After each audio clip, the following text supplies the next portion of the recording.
Live from the CNN Centre, I'm Lynda Kinkade, sitting in for Halagurani. Good to have you with us. Well, tonight, a furious backlash against Donald Trump. Outrage grows over comments the US president made mocking Christine Blasey Ford and her testimony. It comes as the White House again calls for a report on President Trump's tax history. 100% false. We'll have all the details from Washington shortly. Also, skipping into the future or dancing on thin ice. Theresa May delivers a robust defence of her Brexit plan at the Conservative Party conference. We'll go live to Birmingham ahead.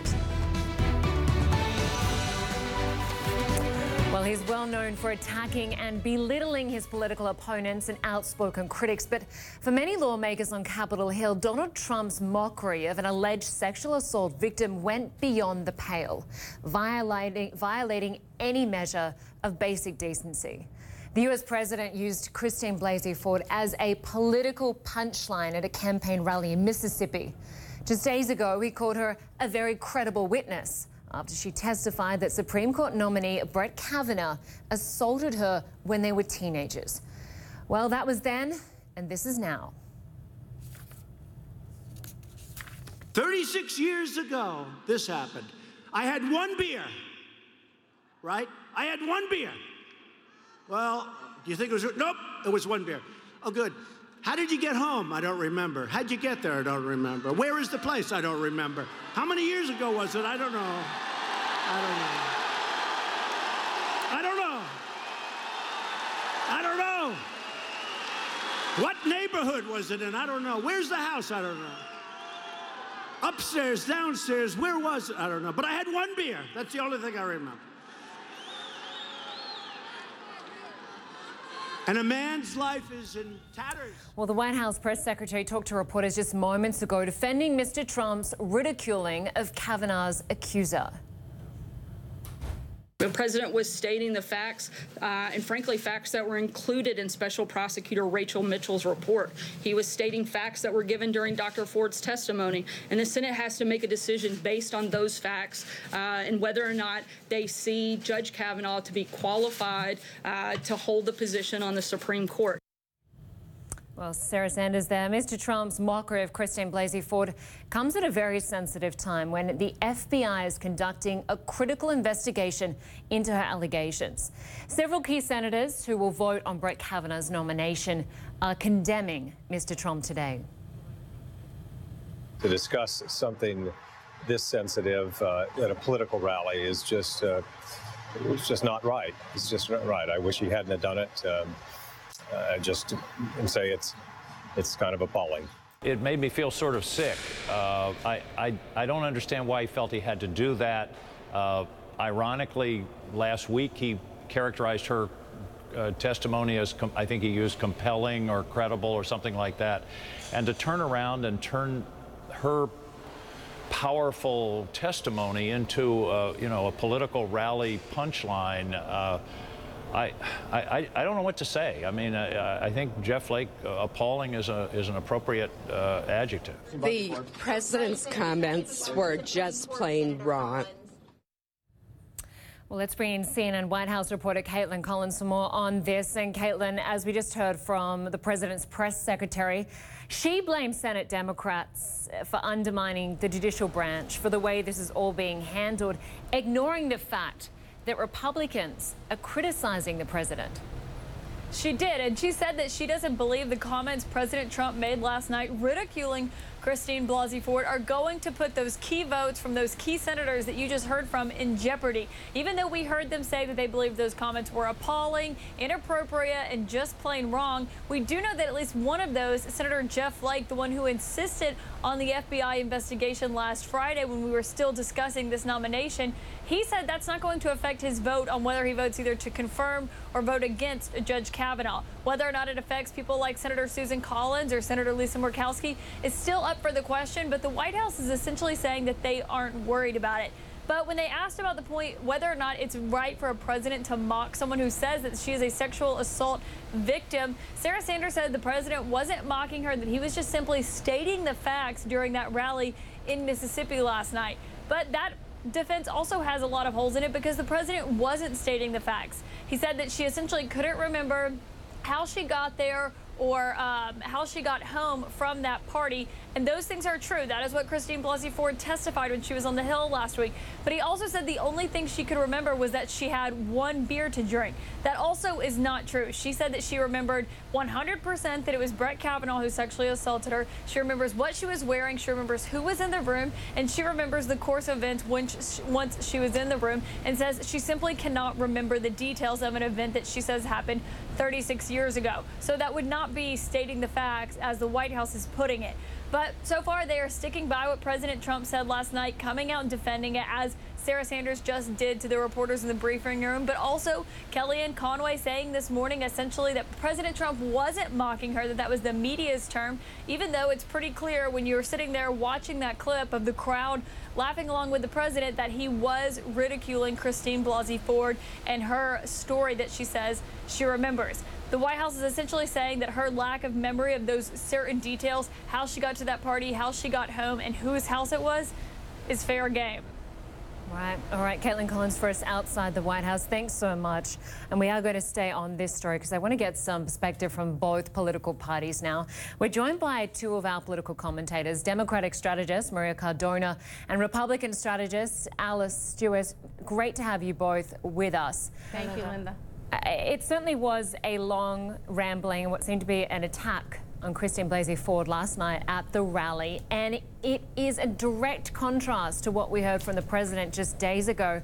Just to remind our viewers, I just want to play some of the sound from US President Trump just a few days ago speaking about Ford's testimony. I thought her testimony was very compelling, and she looks like a very fine woman to me. Very fine woman. And I thought that Brett's testimony, likewise, was really something that I haven't seen before. It was incredible. It was an incredible moment, I think, in the history of our country. But certainly she was a very credible witness. She was very good in many respects. A credible witness. Maria, first to you, was he lying when he said he was when he said she was credible? Yeah, I think he was. And in fact, I think everybody was surprised that he was so restrained, that he was so respectful, because it's not who he is. Who he is the man that we saw last night, that in disgusting, appalling, gross comments was not just mocking, but making fun of and denigrating the experiences not just of Dr. Ford, but of millions of Americans who have survived the trauma of sexual assault. This is what I really don't understand. He is in a very sensitive position if he really wants Brett Kavanaugh to be confirmed, yet he goes out and he sort of spits on all of those who he has to convince. The 3 Republicans that came out and condemned him today, they very well may still vote for him, but he's making it a lot harder for Brett Kavanaugh's nomination to go through.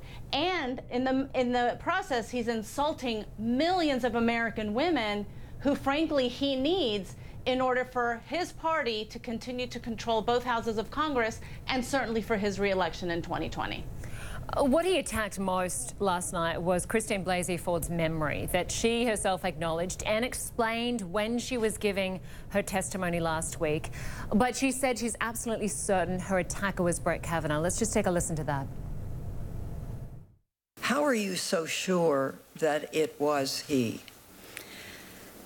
The same way that I'm sure that I'm talking to you right now. It's just basic memory functions, and also just the level of norepinephrine and epinephrine in the brain that sort of, as you know, encodes, that neurotransmitter encodes memories into the hippocampus, and so the trauma-related experience then is kind of locked there, whereas other details kind of drift. Indelible in the hippocampus is the laughter, the uproarious laughter between the two, and they're having fun at my expense. When she spoke, it prompted a lot of women to come out and say, I believe you. Even today, we're seeing women and men in Kentucky hanging sheets on their front porch saying, "I believe you." I want to ask this to you, Alice. I mean, if the president was not lying, what changed his mind in the 6 days since he last spoke about that testimony? That's a great question, Lynda. And look, I can't watch that clip of Dr. Ford when she's talking about the uproarious laughter and her voice cracking it without just breaking my heart. Clearly, she's been traumatized for more than 30 years on this, and something I believe happened to her, but I do not believe it was at the hands of Judge Kavanaugh. I will say this, President Trump hit not just the right tone on Friday when he talked about her being a compelling and a credible witness speaking before the Senate Judiciary Committee. It was the right thing to say because many people believe it. That being said, why he went a complete 180 and last night going before supporters in Mississippi and, in my view, mocking her was completely wrong. I think it was inappropriate, it was insulting, it was disgusting, the way he made fun of her and the fact that the crowd laughed along with it. I just am completely dumbfounded at that. But to say that this was more or less him just correcting the facts is simply not true. The tone of his voice and the message he was trying to give was, in my view, undermining Dr. Ford, which is completely wrong. Unfortunately, what this will do, it may cause some senators to think twice about what they're going to do. I hope not, because I truly expect the FBI report will come out with no additional information from what we heard in front of the Senate committee. We have an uncorroborated story of a sexual assault 30 years ago. The senators know that. They trust Judge Kavanaugh in his unequivocal denial of this, and I believe they will stand by him and see him confirmed probably this weekend. Well, critics say, as you point out, that Trump made a mockery of Ford and it sends a terrible message to sexual assault victims. And one of her attorneys tweeted, and I quote, that it was a vicious, vile and soulless attack on Dr. Christine Blasey Ford. Is it any wonder that she was terrified to come forward and that other sexual assault survivors are as well? She is a remarkable profile in courage. He is a profile in cowardice. To you, Maria, what is his strategy here? Like, who is he playing to? Who is eating this up? Well, as we saw last night, who is eating it up is his supporters, whom he rightly said, if he stood on Fifth Avenue and shot somebody, they would still support him. Sadly, while that is so disgusting to believe, I believe that he is right. Luckily, that is not the whole of the Republican Party, and thank God it is also a minority of American voters. And I say this to underscore, especially to your international audience, because I am so embarrassed that this man is the President of the United States. And while last night was such a low moment of his presidency has been made up of nothing but low moments. This is not who we are as a country. The majority of Americans do not support him. The majority of Americans did not vote for him. And at this critical moment in time, when it is so important for survivors of sexual assault to know that their voices do need to be heard, for him to be mocking one of the sexual assault survivors whose profile has gone global because of what she's going through, I think is disgusting, not just as President of the United States, but just as a human being. I am appalled and embarrassed. Maria Cardona, Alice Stewart, good to get your perspectives. Thanks so much for joining us. Thank you, Lynda. Thank you, Lynda.